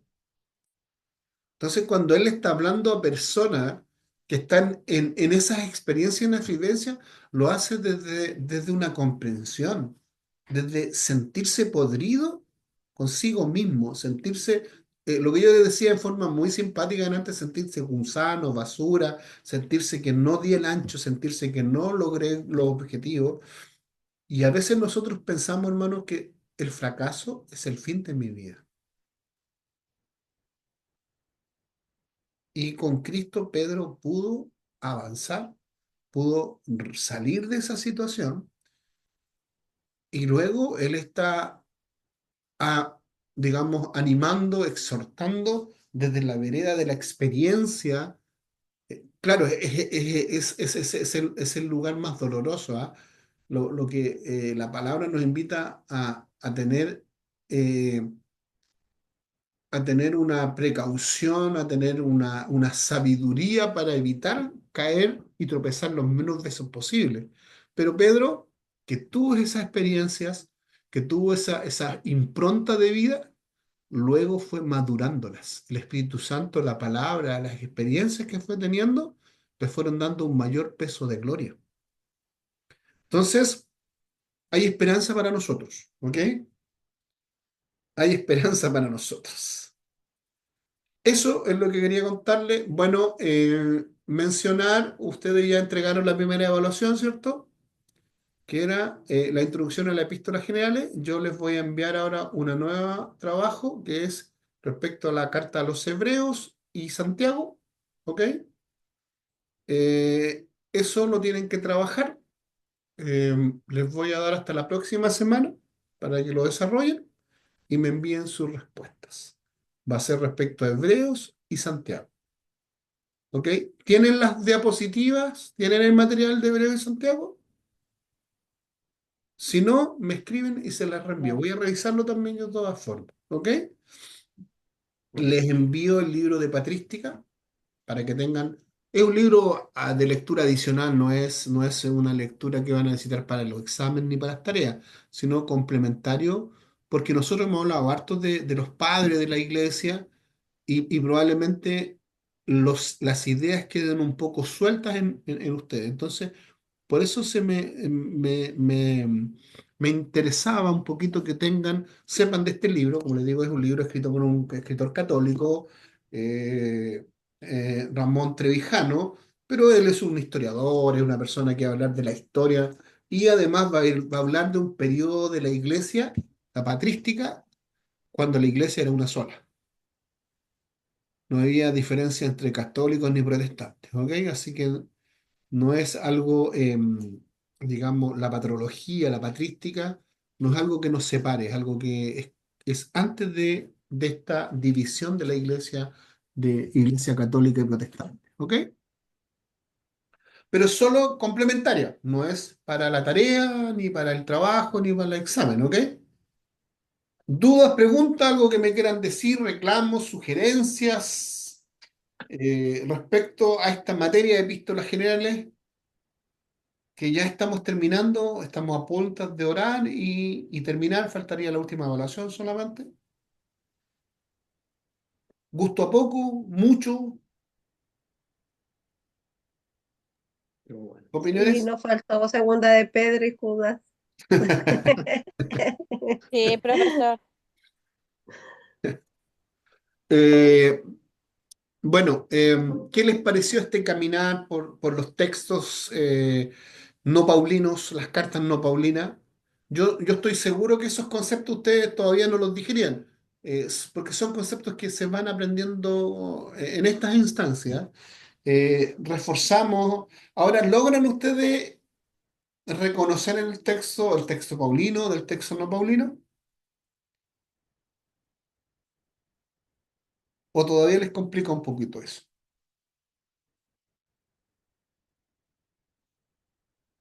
Hermana Evelyn.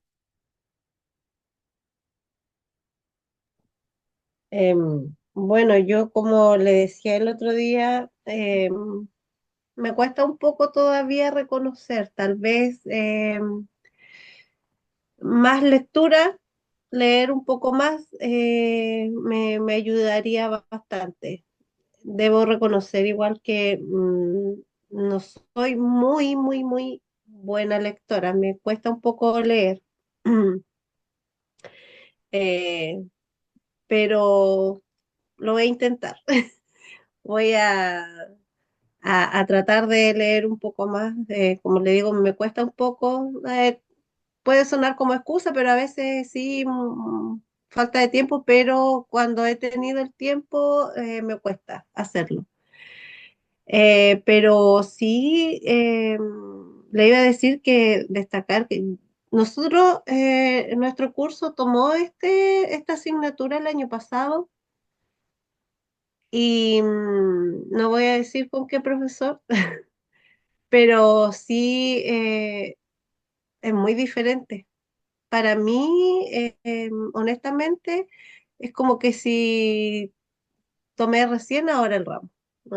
Hay muchas cosas, sí, algunos puntos que recuerdo, pero esta vez fue mucho más profundo y, que la vez anterior. Aprendí, o sea, conocí y descubrí más cosas ahora que la vez anterior. Espero que se me queden guardadas y como le digo, un poco más de lectura es lo que más me ayudaría, me haría más fácil diferenciarlo. Bueno, van a tener un espacio para leer, ¿ah? Porque ya deberían estar leyendo Hebreo y Santiago porque van a tener una evaluación de esos diapositivas. Entonces ya van a tener un espacio para releer forzadamente por mi iniciativa, por la evaluación a la que tienen que trabajar. Entonces, sin duda que van a releer.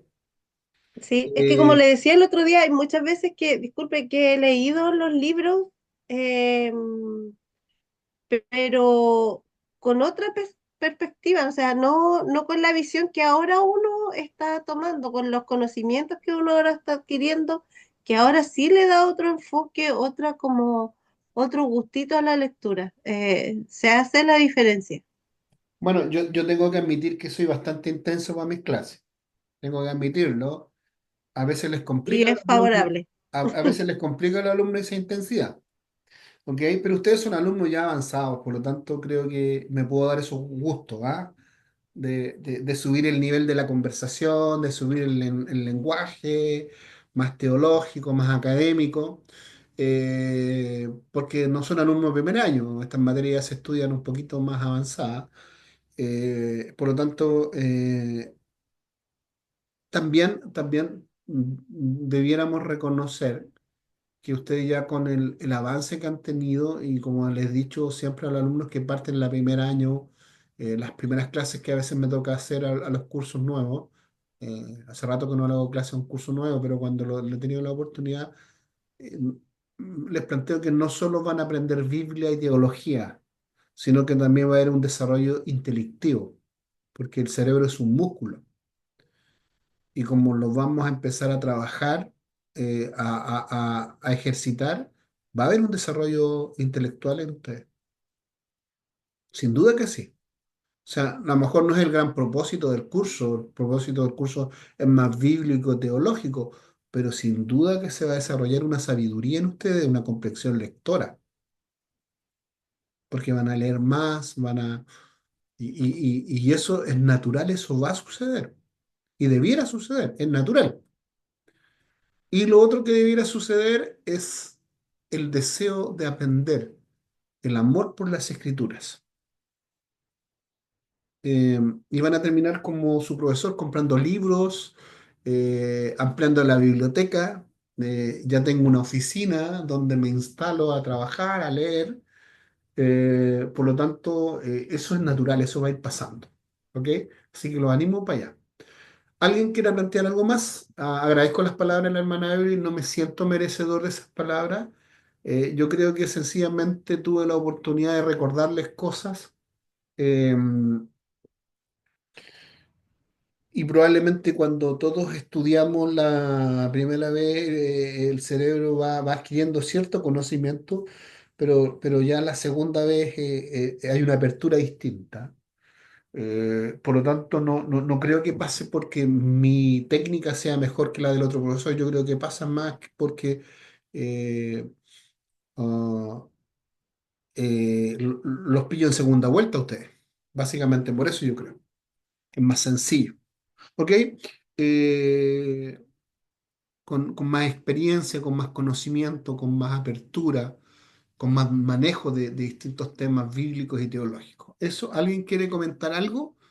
Queda claro la evaluación, voy a enviarles una nueva evaluación, un cuestionario o digamos, de examen, pero el examen va a ser de respuestas. Necesito que las respuestas sean redactadas por ustedes.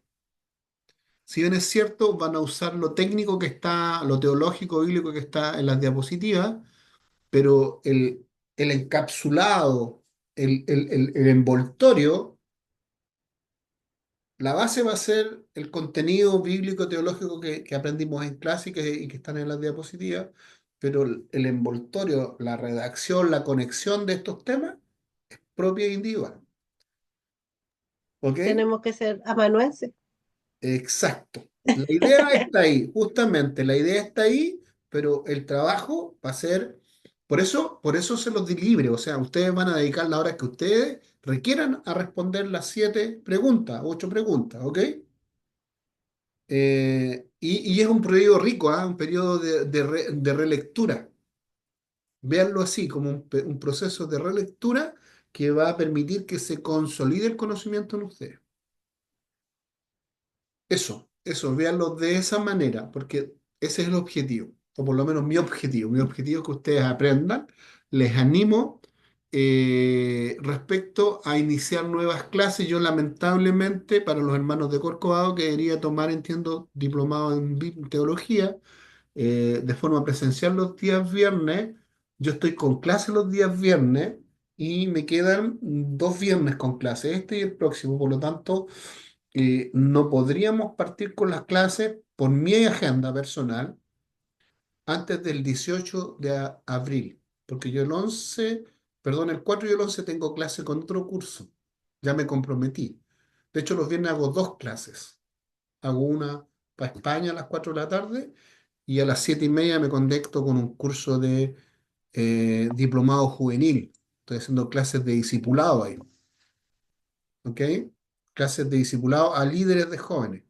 Así que, y ese curso termino, me quedan 2 viernes, este y el próximo. Por lo tanto, si vamos a comenzar, debiera ser por mi agenda personal el 18 de abril, con el diplomado en teología. Eso sí, si es que es así, ¿ok? Así que les planteo para que tengan una claridad. Entonces van a tener un par de semanas, una semana para hacer sus tareas y después para descansar un poquito.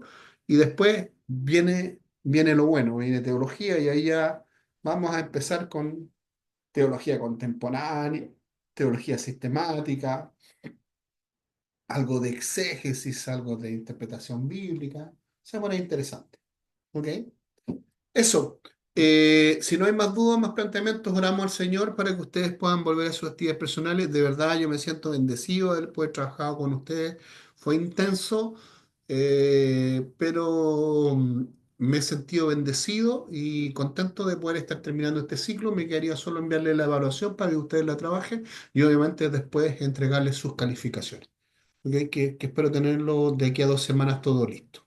O sea, ya estoy trabajando en las calificaciones eh, y bendecirles y agradecerles la oportunidad que me dieron de intentar transmitirle cierto conocimiento bíblico, teológico, que les permita servir mejor en sus congregaciones. Oramos al Señor para terminar la clase. Eterno Dios, Gracias. ok. Te rogamos, Dios amado celestial, que bendiga a mis hermanas, a mis hermanos y hermanas, Señor, que hemos estado un mes y algo, Señor, estudiando, reuniéndonos miércoles a miércoles, Señor, y creo que es una oportunidad maravillosa la que tú nos has dado, Señor. Seguramente tú darás nuevas instancias en el tiempo, no lo sabemos, pero tenemos, Señor, una intención de seguir avanzando, de seguir creciendo, de seguir siendo cada día mejores para ti, Señor, para tu servicio. Y te rogamos, Dios amado, que bendiga a los hermanos, a las hermanas, si alguno tiene alguna preocupación, alguna situación difícil, tú le ayudes a llevarla, tú le abras puertas de escape, vías de solución. Si alguien estuviera enfermo, Señor, sé y confío que tú tienes la medicina, la salud suficiente para bendecirlos. También, Dios amado celestial, te ruego que nos permitas ser fieles a ti con lo aprendido, con lo digerido, Señor, y que puedas abrir los espacios, Señor, para que este conocimiento, para que esta comprensión de tu reino sea bien usada, Señor, no sea malograda, sea bendición en las familias, en los hogares, en las congregaciones donde mis hermanos se desarrollan. Te ruego que les bendigas, que los lleves a un crecimiento y que lleguen a la plenitud de Cristo, Señor, que lleguen y cada uno alcance la plenitud de Cristo en sus vidas. Te lo ruego, Dios eterno, bendíceles en nombre del Padre, del Hijo y de tu Santo Espíritu. Amén y amén. El Señor les bendiga. Buenas noches, puedan volver a sus actividades personales. Yo voy Chao, profesor. a comer algo, Bendiciones. porque no he comido. Bendiciones. Chao, profesor, gracias. Buenas Gracias, A todos. noches. profesor. Bendiciones. Bendiciones.